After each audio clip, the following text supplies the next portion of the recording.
Olá, estamos aqui mais uma vez para a gravação do nosso podcast. Nós estamos aqui no hashtag number one, né? No hashtag primeiro episódio do Parênteses. O Parênteses, como nós já havíamos avisado em programas anteriores, é um spin-off do IBDP Talk, ou um programa paralelo, ou uma extensão do programa que nós temos feito com o nosso pastor, com os pastores da nossa igreja. E o tema do nosso Parênteses hoje é o problema do mal. E o nosso convidado é o Jonathan Silveira. Jonathan Silveira é graduado em Direito, também mestre em Teologia, mestre em Divindade, na verdade, e colaborador em edições Vida Nova, sobretudo um grande amigo e meu contemporâneo no seminário. Fazer um merchan aqui para o Jeremiah, né, na Escola de Pastores da Primeira Igreja Batista de Atibaia. Você esqueceu de falar que você é meu padrinho de casamento. Verdade. Essa aí é uma coisa importante se falar. E também sou o padrinho de casamento dele. Não apenas isso, temos muitas coisas aí que poderíamos compartilhar, mas, por exemplo, ele é o meu Ravi Craig Zacharias.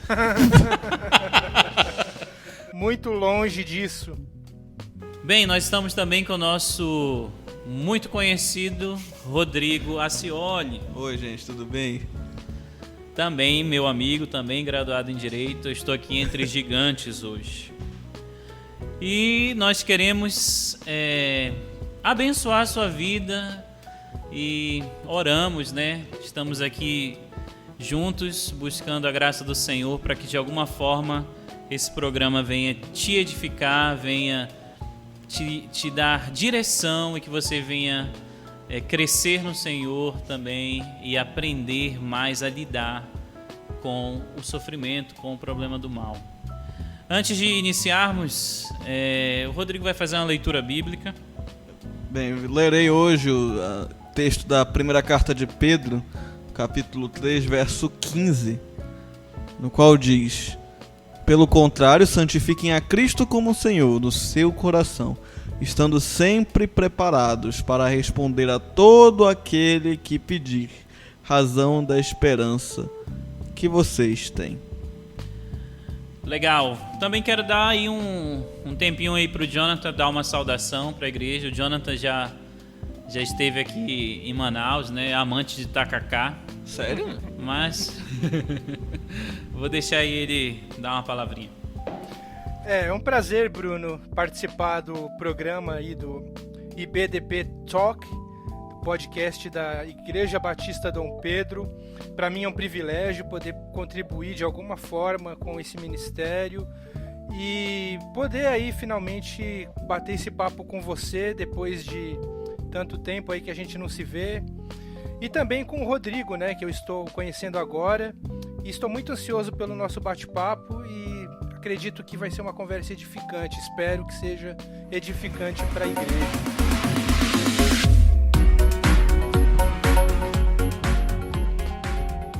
Legal. Quando nós estávamos nos preparando pro podcast, muitos pensamentos ocorreram, várias ou diversas trocas de mensagens. E entre as muitas perguntas que surgiram, a gente tinha selecionado uma que era a seguinte, né? O que há de errado com o mundo? Pensando justamente acerca do tema do problema do mal. E a razão é simples. Há algo de errado no mundo. E isso está associado, ligado à existência do mal, ao problema do sofrimento, que toca não apenas cristãos, mas é uma realidade em toda a humanidade. Recentemente nós temos ouvido aí das inúmeras mortes, né, pela pandemia do Covid-19. E não apenas essa mazela global, mas a gente pode citar aqui o mal tocando também a igreja de diversas formas, dependendo da perspectiva que cada um tenha. Recentemente, por exemplo, nós perdemos o Ravi Zacharias, né? Faleceu de câncer.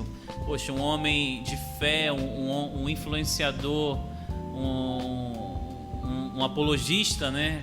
Altamente renomado, e ele faleceu de câncer. E a gente pode pensar em inúmeros exemplos de pessoas tão preciosas aos nossos olhos, tão estimadas aos nossos olhos, que também foram tocadas pela dor, pelo sofrimento, pelo mal, né? Sim. Então é um tema altamente importante e que nós devemos então pensar e refletir um pouco mais sobre eles. E aí, sobre isso, temos algumas perguntas introdutórias. Vou pedir aí pro Rodrigo nos direcionar nesse momento aí com essa etapa de introdução do tema. Então, depois de tudo isso que o Bruno falou, depois de tudo isso que nós refletimos nesse início, a primeira coisa que me vem à cabeça, a primeira coisa que eu acho que a gente tem que conversar, até para estabelecer um fundamento em tudo aquilo que será falado hoje, é definir o que de fato é o problema do mal, e se existem outros nomes para isso, outros termos, e como a gente pode descrever essa situação que assola tanto a raça humana, né? Muito bem, Rodrigo. De fato, o problema do mal, ou o problema do sofrimento, é uma questão que afeta não apenas ateus, mas também a cristãos. Se você é ser humano, você alguma vez, em algum momento da sua vida, você pensou sobre esse problema, você pensou sobre essa questão tão espinhosa, porque ninguém está isento da dor, ninguém está isento do sofrimento. Então, nós como seres humanos pensamos sobre essa questão que é muito importante, não é? O Bruno abriu aí a nossa conversa citando o possível tema do podcast, o que há de errado com o mundo, e é impossível a gente não fazer uma referência aqui ao D.K. Chesterton, que tem um livro com esse nome, né? O que há de errado com o mundo. E o próprio Chesterton, ele dizia que se existe uma doutrina que é facilmente demonstrada, que é empiricamente comprovada, é a doutrina do pecado. Basta você olhar ao seu redor e ver que as coisas não andam bem, né? Nós olhamos para o mundo e verificamos que as coisas não estão do jeito que deveriam ser. E nós nos perguntamos, por que as coisas são desse jeito? Por que nós estamos sendo assolados aí por uma pandemia? Por que nós estamos sendo assolados por uma crise política, por crise econômica, problemas raciais? São tantos os problemas que existem na humanidade que seríamos tolos de simplesmente descartar uma questão tão importante como essa relacionada ao problema do mal. Mas aí surge a questão, como você mencionou aí, Rodrigo, o que é o mal? Ao longo da história, teólogos e filósofos já dissertaram sobre esse assunto, já desenvolveram conceitos, mas eu gosto muito da proposta feita por teólogos como Agostinho, Tomás de Aquino e C.S. Lewis, principalmente aí o C.S. Lewis. C.S. Lewis diz que o mal é basicamente a deturpação do bem ou a corrupção do bem. Isso significa que o mal, ele não é em si uma entidade ou um objeto ou um ser, mas ele é sim uma possibilidade, algo que existe contingencialmente, não precisava existir de uma maneira necessária, mas ele existe de uma maneira a corromper o bem. Ou seja, ele toma elementos do bem e a partir disso ele corrompe. E por causa disso, por causa dessa usurpação que ele faz de elementos que são bons, isso então se torna o mal. Então, nós podemos citar aqui um exemplo. C.S. Lewis cita o próprio exemplo de Lúcifer. Lúcifer, quando foi criado, ele foi criado como uma criatura boa, dotada de inteligência, dotada de conhecimento e por aí vai. mas ele, dotado de conhecimento e de poder, ele fez um mau uso dessas atribuições que foram dadas a ele, a Deus, e por conta disso ele se corrompeu e se tornou um ser mau. Estou falando aqui da tradição cristã, é claro. Pela tradição cristã, nós acreditamos que Lúcifer teria caído, foi criado como uma criatura boa, mas caiu. Não existe, claro, aí a Bíblia não fala claramente sobre isso, mas pelo menos é o que a tradição cristã nos ensina. Então, para resumir, o mal, na minha visão, nada mais é do que a corrupção do bem. Jonathan, como tu mencionaste, nós estamos partindo de um pressuposto cristão, né? De um pressuposto bíblico. Existem outras pessoas, outros acadêmicos fora dessa esfera que, a partir de outros pressupostos, né, tentam responder essa pergunta. E se existem, né, qual tem sido, de maneira assim geral até, né, as respostas deles para essas questões questões de sofrimento, a questão da origem do mal e tudo mais? Você se refere a respostas que pessoas dão sem considerar o cristianismo como pressuposto. Exato. Bem, nós temos aí, por exemplo, nós poderíamos mencionar várias filosofias, várias religiões, várias cosmovisões, mas vamos pegar algumas aqui. O ateísmo, por exemplo, responde ao problema do mal, no meu ponto de vista, de uma maneira mais cínica, porque ao mesmo tempo que o ateu afirma que existe o mal, ele não reconhece que também existe um padrão moral que define o que é bem e o que define o que é o mal. E por causa disso, ele acaba se tornando uma pessoa cínica, porque ele, ao mesmo tempo que ele acusa Deus do problema do mal, ele não reconhece que o padrão de bem e mal emana do próprio Deus. Então o ateu, ele responde ao problema do mal dizendo que o mal nada mais é do que produto do acaso, nada mais é do que uma construção social, nada mais é do que simplesmente uma invenção humana. Só que ele afirma isso teoricamente, mas na prática, como eu disse, ele acaba sim sempre recorrendo a padrões morais. Você pode muito bem dizer que é errado, ou melhor, você pode muito bem dizer que o racismo, por exemplo, é uma construção social. A sociedade criou e determinou que o racismo fosse uma construção social. Mas se você é um negro e vive numa outra sociedade que, digamos, apoie o racismo, que fomente o racismo, você não tem como contestar essa sociedade, você não tem como contestar o padrão que essa sociedade adota em relação ao racismo, por exemplo. Portanto, o ateu, ele se torna se torna um cínico. Ao mesmo tempo que na teoria ele afirma padrões, ele afirma o mal como uma convenção ou uma construção social, na prática ele não consegue sustentar isso, não consegue sustentar isso. Porque quando o mal lhe afeta, ele sempre vai recorrer a um padrão moral superior.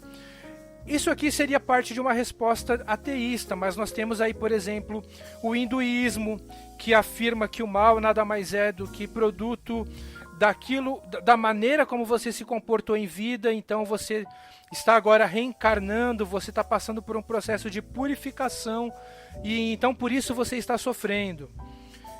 Nós temos a visão naturalista, que afirma que o mal nada mais é do que o produto da natureza, não é? Tudo que existe na natureza está certo, ou não existe moralidade na natureza. Então não faz muito sentido dizer que existe um Deus que criou todas as coisas e que criou o certo e o errado. Bom, essas seriam algumas visões, né, para sintetizar aqui. Nós falamos do ateísmo, do naturalismo e do hinduísmo, mas existem outras também. Você falou do ateísmo, a sua fala me lembrou muito um escrito de um escritor, né, francês, Albert Camus, que diz que só existe um problema filosófico realmente sério, que é o suicídio. Julgar se a vida vale ou não vale a pena ser vivida é responsável à pergunta fundamental da filosofia, né? A questão de que, e também é um ponto de vista meio sartriano, você tem uma vida onde não há absolutos morais, você não existe algo para se dizer o que é certo efetivamente, logo você também não tem um padrão para dizer o que é errado. Então a moralidade acaba se perdendo e você não tem razão para viver. Então creio que a perspectiva ateísta, ela, além de não te fornecer uma resposta adequada para o problema do mal, ela tira do ser humano o que lhe é de mais precioso, que é o sentido pelo qual ele vive. E eu acho que o cristianismo ele consegue responder isso com maior tranquilidade. Com certeza. O problema do mal, ele implica na maneira como nós enxergamos a vida. A maneira como você responde ao problema do mal vai determinar a maneira como você enxerga o mundo. Então, se você é um cristão, você vai enxergar o mal de uma perspectiva mais esperançosa, porque você acredita que o mal um dia vai acabar. Ele não é eterno. Ele tem o seu limite e um dia ele vai acabar. Se você é um ateu, se você for sincero com a sua cosmovisão, você vai ter que afirmar que tudo que existe na natureza, tudo que existe na realidade é do jeito que é, e a gente não pode reclamar, a gente tem que aceitar aquilo que vem a nós de uma maneira sem se irresignar com a natureza, com o universo. Nós temos que simplesmente aceitar o que vem a nós, né? Só que a verdade é que existem muito pouco ateus que são sinceros com essa cosmovisão. Eles podem até dizer que não existe propósito, não existe sentido no universo por causa do mal, mas ninguém consegue viver dessa maneira. Então eu vou ter que criar sentido e propósito para que eu possa me sustentar aqui nessa vida, para que eu possa sobreviver, para que eu possa respirar, porque o que me dá sentido me faz respirar. E se eu não tenho um sentido, se eu não tenho um propósito, a minha vida é muito infeliz. Então eu preciso criar um placebo para a realidade. Legal. E em suma, então, eu creio que todos nós aqui concordamos, o mal, ele existe, ele traz sofrimento, ele alcança toda a humanidade, ricos, pobres, todos em algum momento vão ter que lidar com a realidade da existência do mal. Em resposta, né, a esse mal que existe, ateus têm trazido então respostas cínicas, né, como o Jonathan colocou. Pelo menos aqueles que não são sinceros com a sua cosmovisão. E a verdade é que toda a humanidade, ao ser, né, tocada pela realidade do mal, vai sempre fazer alguma pergunta, né? Porque de onde surgiu isso?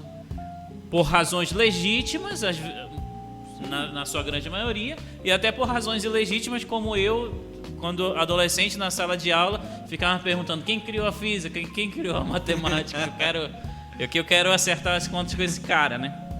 Mas brincadeiras à parte, muitas pessoas de forma legítima estão sofrendo e estão fazendo essas perguntas. Essas perguntas, elas têm implicações diretas à realidade de um criador.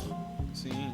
Que é uma realidade negada, mas conhecida por todos, né? Aceita por todos. A ideia, pelo menos, de que no cristianismo e em algumas outras religiões, o mundo foi criado, ordenado, projetado por um ser superior. E dependendo do tipo de sofrimento, dependendo do tipo de situação, as pessoas, dependendo da resposta que a pessoa tiver, sim, ela vai se aproximar ou ela vai se afastar desse Criador. Sim. O Rodrigo queria fazer Eu ia falar uma coisa aqui rapidamente, sobre ainda a questão de sofrimento. Uma coisa que o Bruno falou que me deixou pensando aqui é que o sofrimento, ele não é uma questão de si, ele é uma questão de quando. O dia da angústia vem para todas as pessoas. A tristeza vem para todas as pessoas. Eu gosto de uma definição de sofrimento dada pela Elizabeth Elliot, que ela foi uma missionária aqui no Equador, né? O primeiro marido dela morreu assassinado pela tribo indígena, e o segundo marido dela morreu de câncer. E ela definia o sofrimento da seguinte maneira: é você receber aquilo que você não quer, ou você não ganhar aquilo que você quer. Então, para ela, essa é a melhor definição de sofrimento, porque engloba basicamente todas as situações da vida que nos causam uma certa angústia em graus variados. Então, todos nós vamos sofrer isso, né? Todos nós sofreremos em algum momento da nossa vida. E isso me levaria a refletir de que maneira a gente pode tornar essa reflexão relevante para nossas vidas, né? Para a vida da nossa igreja, para a nossa sociedade. Como isso pode ser algo que pode ser refletido por todos, né? Sim, muito interessante essa observação. Se é verdade que é só uma questão de tempo que nós vamos sofrer, e isso é uma verdade absoluta, basta estar vivo para que nós soframos, então nós precisamos nos perguntar qual vai ser a nossa resposta, qual vai ser a nossa reação quando o sofrimento realmente vier. Se você é um cristão, você vai reagir de uma maneira. Se você é um ateu, você vai reagir de outra. E aqui, o desafio que o ateu tem que enfrentar é o seguinte: se Deus não existe, então o problema do mal ou o problema do sofrimento é insolúvel. Porque se Deus não existe, o mal, na verdade, se torna uma ilusão. É isso que ele precisaria entender. Porque, veja só, se Deus não existe bem e mal. Tudo é produto do acaso. Não existe sentido, não existe propósito, não existe valor no universo. Então, você não olha para a lei da gravidade e diz que a lei da gravidade é malévola. Porque não existe uma dimensão moral na natureza ou nas leis da natureza. Tudo que existe na natureza tá aí, é o produto do acaso. Então, o mal se torna uma ilusão. Como o ateu vai reagir, então, diante do problema do mal? Ele não vai, sinceramente, se ele for honesto com a sua cosmovisão, ele pode até dizer que é uma ilusão, mas ele não vai conseguir viver dessa maneira. Se ele disser que o problema do mal é produto do acaso, então não existe um problema a ser resolvido, porque o mal não existe, certo?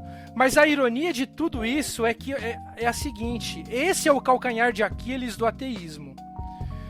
Quando você fala em bem e mal, reconhece que existe o certo e que existe o errado, você está automaticamente reconhecendo que existe um padrão moral.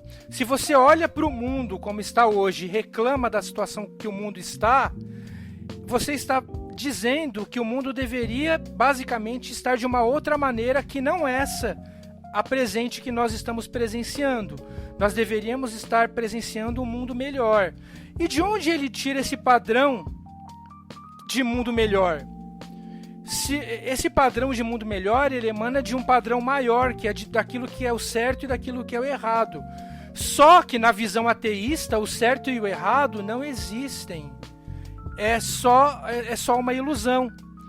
Ironicamente, o certo e o errado só existe dentro de uma cosmovisão teísta, mais especificamente dentro de uma cosmovisão cristã. Porque dentro de uma cosmovisão cristã nós temos um Deus que diz aquilo que é o certo e diz aquilo que é o errado. Então, ironicamente, o mal acaba sendo uma evidência de que Deus existe. Porque se você está reclamando da existência do mal, você então está dizendo que existe um bem. Existe um bem que deveria... Surge o problema do bem, né? Exatamente. Porque se o ateu está afirmando que o mundo está ruim e deveria ter outro padrão, deveria ser melhor do que é, então ele está dizendo que existe um padrão moral de certo e errado. Mas como é que você pode reconhecer que existe certo e errado se Deus não existe? Então, curiosamente, o mal acaba sendo uma evidência de que Deus existe. Então, nós precisamos desafiar as pessoas com essas perguntas. Se todos nós sofremos, as pessoas precisam lidar com essas questões e precisam compreender qual é a reação delas diante do mal, se a cosmovisão que elas têm se adequa de uma maneira suficiente, de uma maneira apropriada ao problema do mal. Eu creio que em termos de relevância do tema, primeiro nós temos um mundo, como nós já ouvimos aí, né, do John Stott, né, ouça o espírito, né, ouça o mundo. Então o mundo tá clamando, o mundo tá lançando as suas perguntas. E a verdade é que o Senhor, né, Deus, ele tem as respostas. E em tese, conhecedores, né, da verdade, como cristãos, nós também deveríamos ter todas essas respostas na ponta da língua para nós, então, respondermos satisfatoriamente a todo questionamento feito por ateus, por não cristãos, por pessoas que muitas vezes não querem buscar elucidação, mas por pessoas que honestamente estão sofrendo e estão em busca de uma resposta. E a igreja, algumas vezes ou muitas vezes, tem fracassado em responder a essas perguntas. E é relevante também porque nós, como cristãos, sofremos. E a nossa reação diante do sofrimento vai evidenciar a nossa compreensão acerca de Deus, né?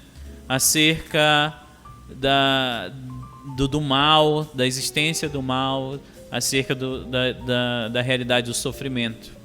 Então é um tema a ser explorado, que deveria ser ensinado. E por mais que muitas pessoas anti-intelectualistas neguem e digam assim, é muito blá blá blá, é muita conversa, é muita chatice, nós temos que ser mais práticos. Na verdade, todos são teólogos, né? A gente sabe, isso tem sido muito comum, né, no meio teológico brasileiro, né? Essa afirmação, que é até o título do livro do R.C. Sproul. Somos todos teólogos, né? E se somos todos teólogos, diante do sofrimento, todos nós estamos fazendo também teologia. Mas, dependendo da perspectiva, dependendo da base, dependendo do pressuposto, estamos fazendo teologia ruim. E muitas vezes abraçando o sofrimento de uma forma equivocada, não agradando a Deus, e muitas vezes deixando de ser uma resposta para o mundo, né? Sim, exatamente, Bruno. O fato de nós não termos o nosso intelecto preparado, nossa mente, afeta aquelas situações de maneira que a gente consiga compreender o mundo que nos cerca, as situações que nos envolvem, seremos efetivamente, literalmente envolvidos pelas situações e nos deixaremos levar por um grande redemoinho de autopiedade e autocomiseração. A questão é que, em primeiro lugar, nós devemos saber de que maneira nós podemos responder ao problema do mal. Por isso é muita a relevância desse debate, dessa discussão. E, em segundo lugar, além de saber, e aí vem o grande X da questão, é aplicar isso em nossas vidas, né? Eu costumo dizer, uma coisa que eu aprendi, é que Deus, ele prova a nossa teologia. Se você diz que Deus é soberano, Deus vai te colocar numa situação que você vai ter que viver que Deus é soberano. Então Deus, ele é um excelente professor nisso também. Só que, se você está numa situação onde você tem que viver que Deus é soberano e não sabe disso, como é que você vai viver isso adequadamente?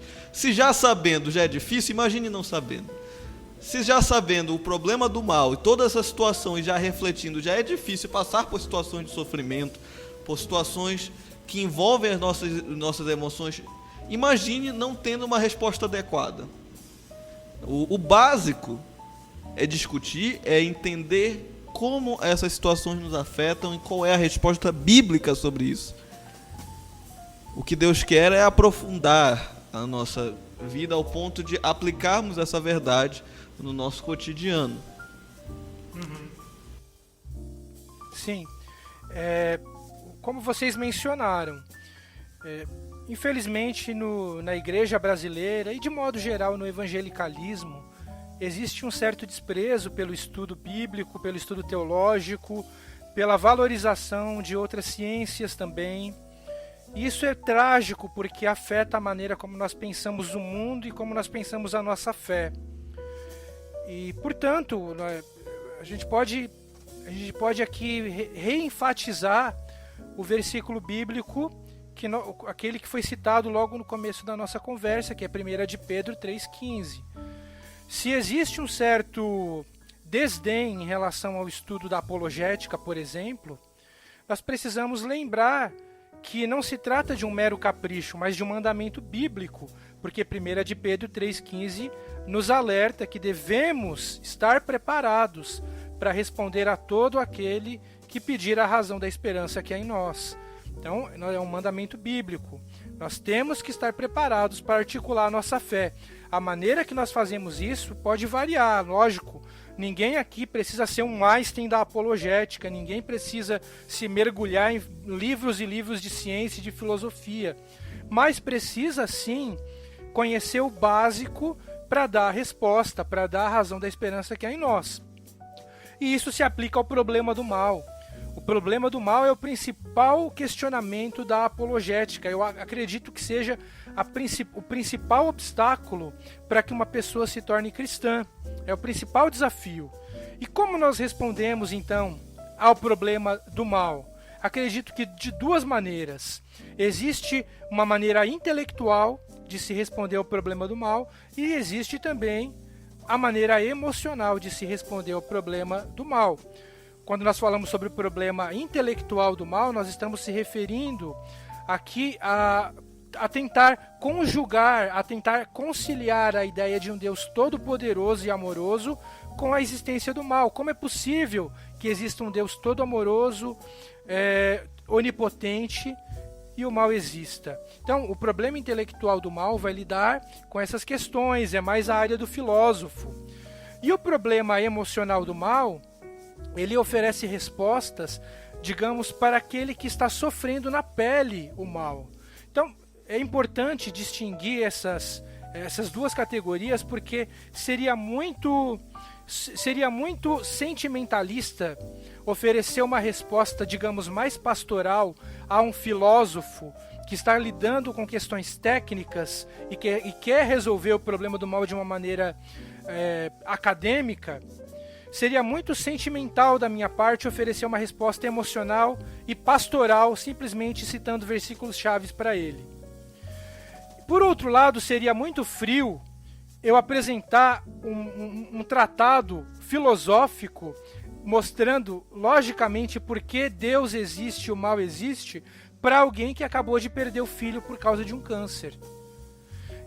Ter essas duas categorias em mente é importantíssimo, porque nos ajuda a entender a pessoa com a qual nós estamos conversando e, portanto, apresentar uma resposta de uma maneira mais adequada, de acordo com o contexto dela, seja de uma maneira mais filosófica, seja de uma maneira mais pastoral. Bem, tudo isso nos leva a alguma pergunta, né? Quem criou o mal? Quem é o pai do mal? Vamos fazer um exame de DNA para descobrir de quem o mal é filho. Quem é esse filho? Bom, essa é a pergunta de $1 bilhão. Quem criou o mal ou por que o mal existe? E a verdade é que nós não sabemos exatamente como o mal existe e por que ele existe. De minha parte, eu não acredito que Deus criou o mal. Na minha perspectiva, acreditar que Deus é o criador do mal é ferir diretamente os atributos de Deus. Porque se Deus tivesse criado o mal no sentido ontológico, o mal no sentido do mal pelo mal, isso seria extremamente problemático porque afetaria diretamente o caráter de Deus e nós poderíamos, inclusive, colocar em xeque a sua bondade. Portanto, eu não vejo que Deus é o criador do mal ontológico. O mal como o mal pelo mal, o mal em sua essência, sabe? Eu não acredito nisso. Mas eu acredito que Deus, ele permitiu a entrada do mal. Então o mal existe como uma possibilidade.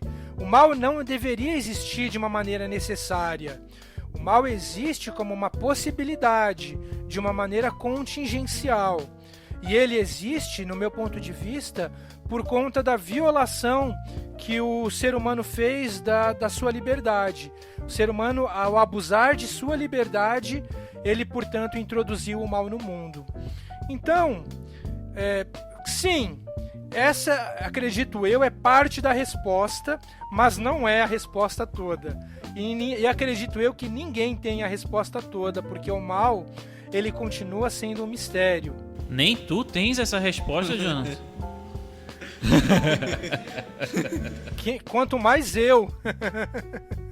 Mas veja, Bruno, acho que é muito importante a gente enfatizar esse ponto, porque existem aí muitos filósofos renomados, cristãos e teólogos cristãos também, que ofereceram respostas brilhantes ao problema intelectual do mal.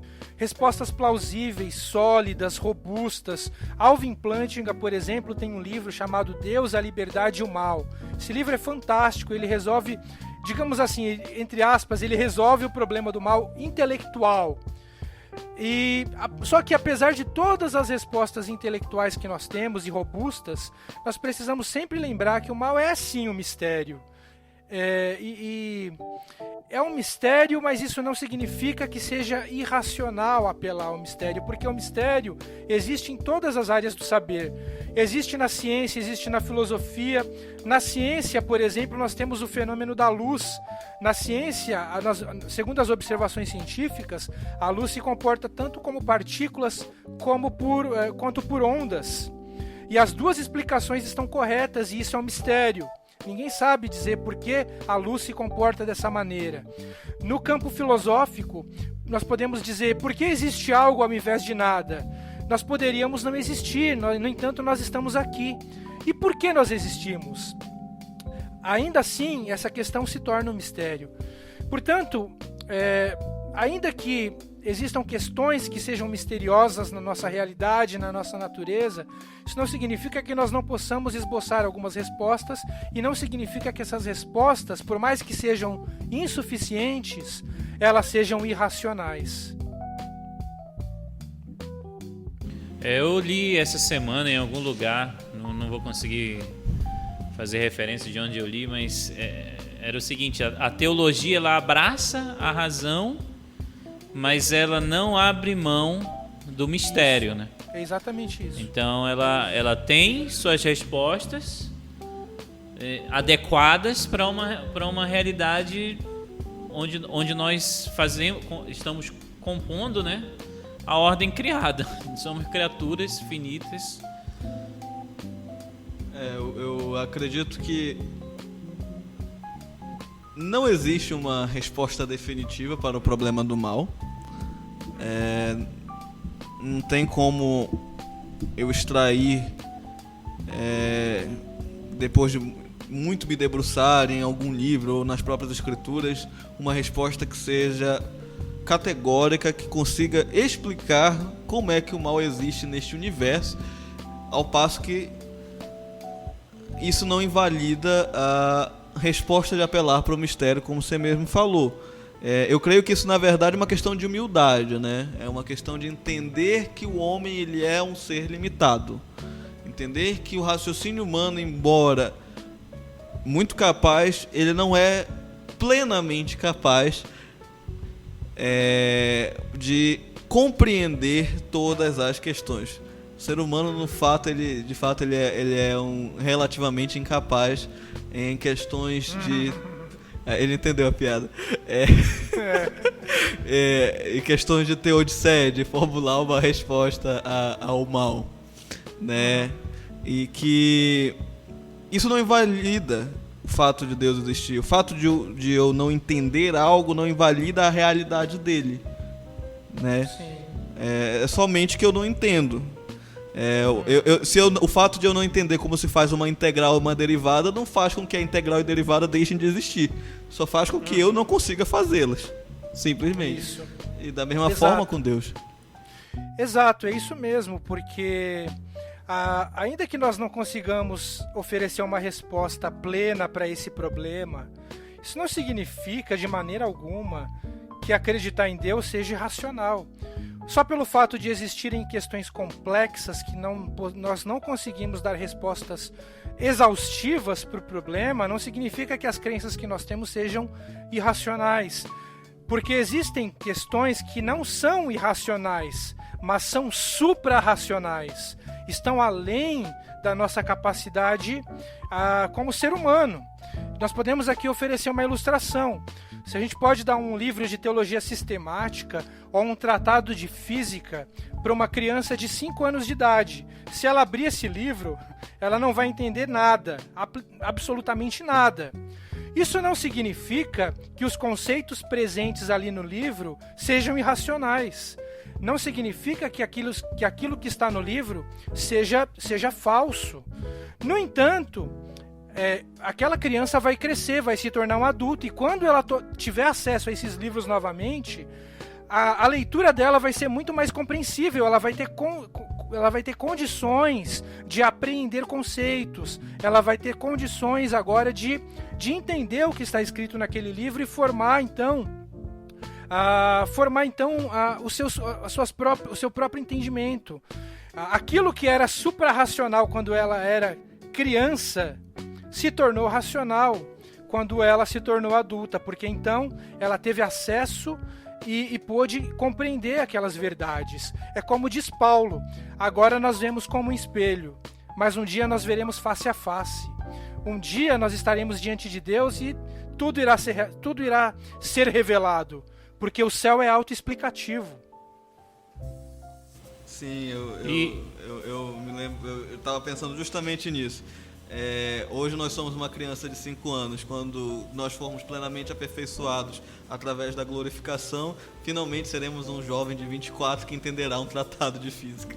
Exato. E qual seria então, assim, em suma, essa solução? Qual a explicação para ambos, né, coexistirem? Ok. Bem, resumidamente, o ateu, quando faz a objeção a Deus pelo fato de mal existir, ele diz o seguinte: existe um Deus amoroso e onipotente e o mal existe.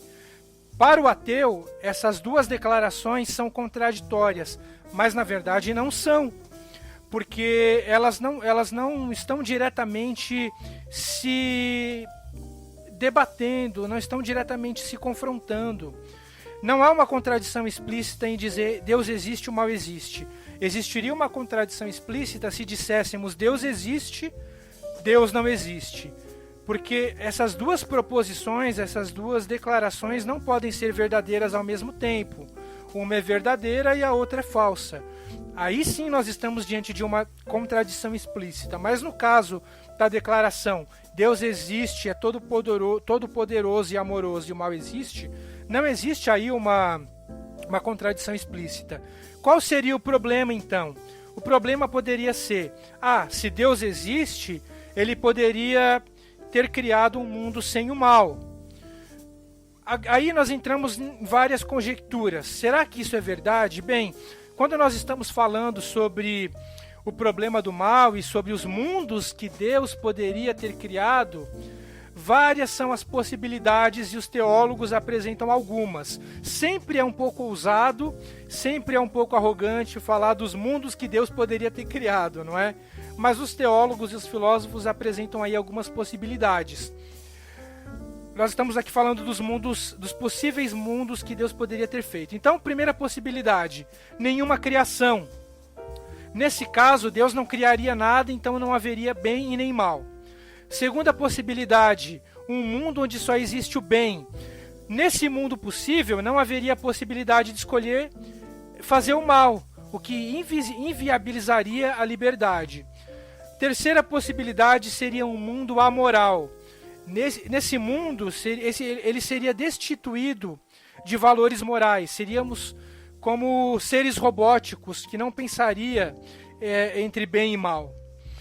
Por fim, nós teríamos o mundo atual, o mundo que existe hoje, onde tanto o bem quanto o mal coexistem e existe a opção de escolher entre um e outro. Então, nós entendemos que o mundo que existe hoje é o melhor dos mundos possíveis, apesar de todas as mazelas. E o outro ponto que o Mateu levanta sobre o problema do mal, que nós poderíamos responder, é que se Deus existe e ele é bondoso, por que ele não prefere um mundo sem o mal? Ora, essa é uma questão também muito interessante, porque para que nós possamos respondê-la, nós precisamos entender o que é o amor de Deus.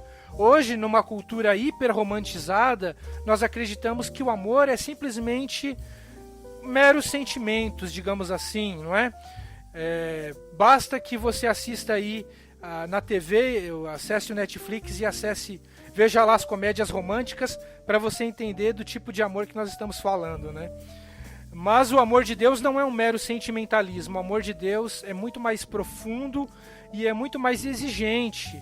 O amor de Deus não é aquele que liberais da teologia ou então pessoas que flertam aí com uma ideologia mais marxista ou mais sentimental.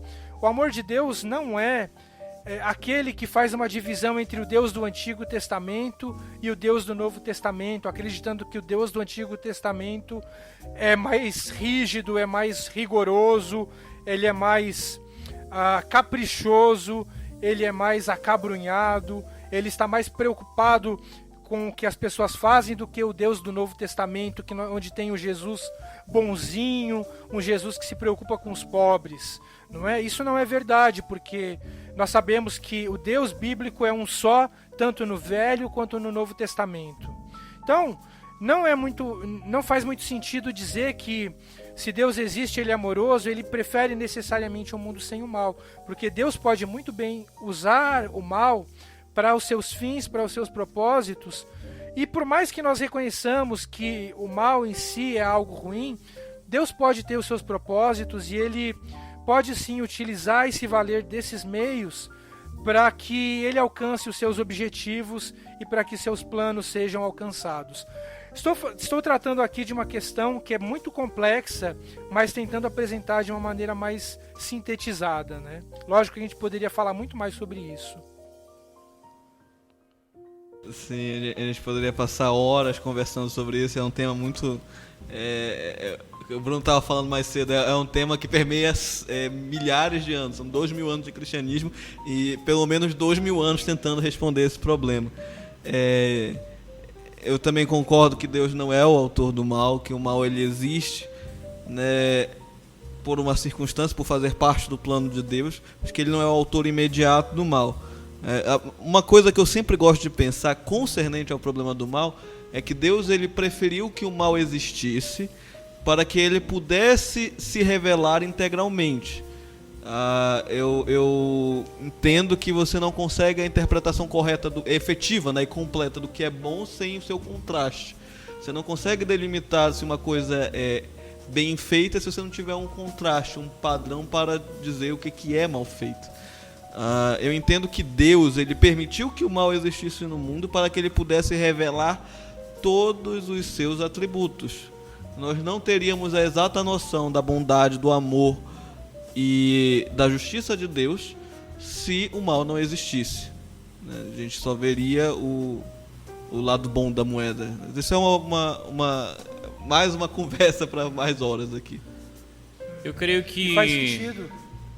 Eu creio que pensando até no que o Rodrigo falou, no que o Jonathan falou acerca do amor, é que nós somos idólatras. E a nossa inclinação natural é criar uma imagem do Deus das Escrituras, né? Conformada à compreensão que nós mesmos temos do que Deus deveria ser pra gente. A gente cria o nosso próprio bezerro de ouro, né? Exato. Então, eu gosto muito desse exemplo. Por exemplo, Deus é amor. Então, eu compreendo que esse Deus que é amor, eu conformo, né, esse Deus que é amor, a minha compreensão de amor. E na minha compreensão de amor, Ele tem que cuidar de mim e Ele não pode permitir que o mal me toque. Caso contrário, Ele não é amor. Então, o mundo, da forma como Deus permite que ele exista, né, não consegue sustentar essa minha imagem falsa acerca de Deus. E então, muitas vezes, o sofrimento e a dor, ao me tocarem, vão destruir, né, esses ídolos, a ponto de que, se eu sou um cristão genuíno, né, o Deus verdadeiro das Escrituras vai brilhar ainda mais. Ele vai ser, então, magnificado na minha vida, por eu compreender, por exemplo, que Ele é amor, e no meio da minha dor e no meio do meu sofrimento, Ele foi presente com amor, graça, misericórdia, consolação, cuidado, mesmo quando Ele permitiu que eu passasse pelo vale da sombra da morte, mesmo quando Ele permitiu que diversas circunstâncias fizessem parte da minha vida. Não é simplesmente fácil. Jó, no capítulo 38, foi arguido por Deus, né? E Deus perguntou para ele: Jó, né, onde estavas quando eu fiz isso, quando eu fiz aquilo? E ao final, Jó não obteve todas as suas respostas, mas ele falou, né, antes eu te conhecia de ouvir falar, mas agora, né, ou seja, antes eu tinha uma ideia de ti e agora eu te vejo como de fato tu és. Então, toda a dor e o sofrimento de Jó veio para o bem. Bem, nossa conversa está muito legal, mas quero convidar você a ouvir a parte 2 desse episódio. Temos muito trabalho pela frente, né? O nosso mágico Gessé tem muito trabalho pela frente, mas estamos aí para poder cooperar e apoiar a obra do Senhor aqui na igreja local. Obrigado, Jonathan. Obrigado, Rodrigo. E que Deus abençoe todos os ouvintes. Valeu, um abração aí, um prazer poder participar.